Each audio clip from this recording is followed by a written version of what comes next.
Good morning, good afternoon, and good evening, and welcome to the 12th episode of the U.S. History GCAS as presented by Gibsonian Institute, the penultimate episode, second to last of this season.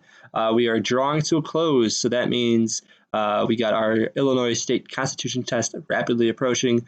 That is slotted for Wednesday. Review materials you will be able to locate on Google Classroom. I will post them today. Now, you don't need to have those review materials completed today, but you should be looking over those in preparation for Wednesday, again, posted on Google Classroom. Since it is Monday, it is the beginning of a new week. We have a new New York Times Country of the Week. This week, we are looking at Colombia. We got a throwback here. This is back before they were even wording it as Country of the Week. They were looking for, can you find Colombia on a map? This is inspired by my current reading on Simon Bolivar. So let's look and see if we can find Colombia on a map, but also there's some questions. I did go 5 for 5, but I did have the opportunity of, reading a relative book right now. So as always, if you go for 5 for 5, take a screenshot and send it my way. Now let's get started with our schedule. As I mentioned, the test will be on Wednesday. So today we are going to wrap up. There's 2 parts that we have to look at. We have the local and municipality governments, and then the city of Chicago. So once we're done with that, we'll have our assessments on those 2 topics. We'll be done, dusted with the Illinois State Constitution. All that will remain is our preparation for the test. All right, and as I mentioned, available on Google Classroom. So let's get started.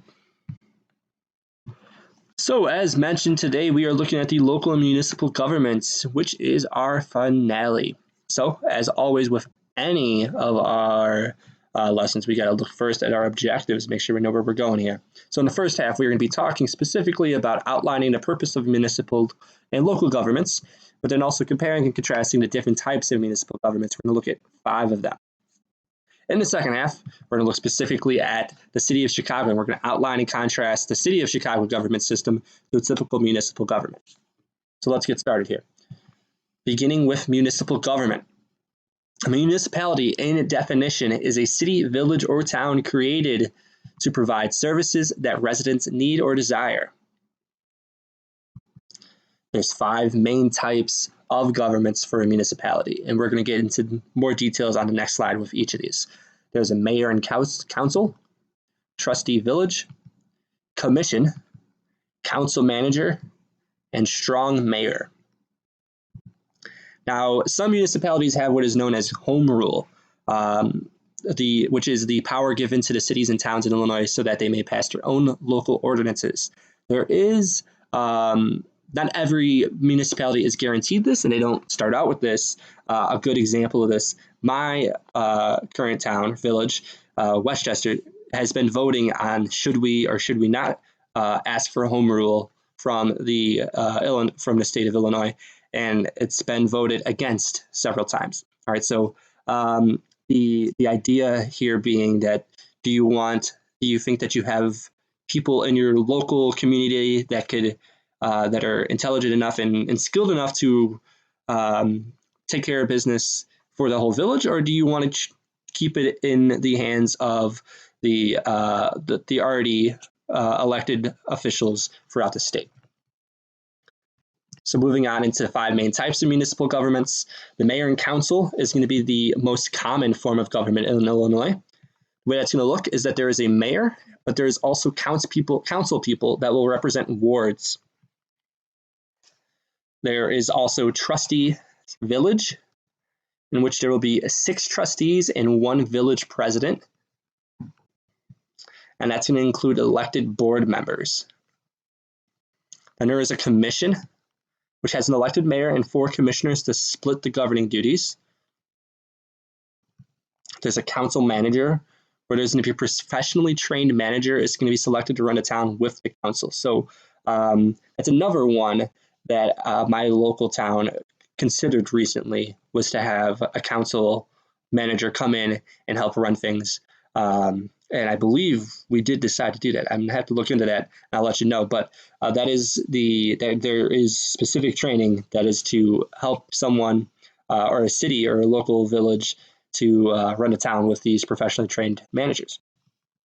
And then there's a strong mayor, where there's a mayor, clerk, treasurer, and various numbers of alder people. Mayor has extensive executive power. This may sound familiar, and that is because this is the Chicago style of government. Let's look at local government next. So there is going to be a couple different things we look at first.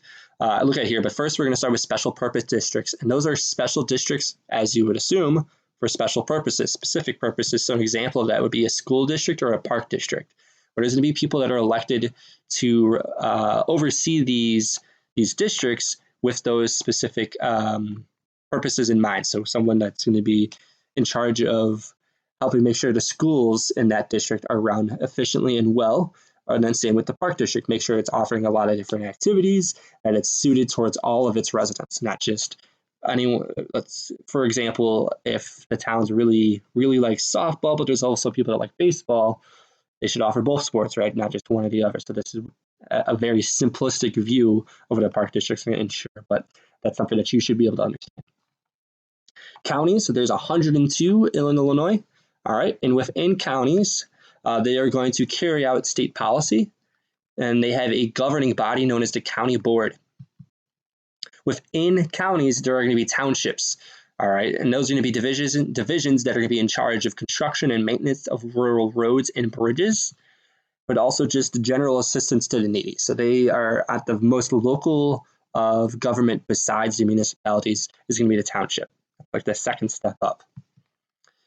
They're also going to look at the assessment of property. So if you live in a subdivision, there's going to be zoning, and they're going to have like this map that this is exactly what lot you live on or you own, and they're going to assess the tax pricing for it, but also some of the worth of the property as well.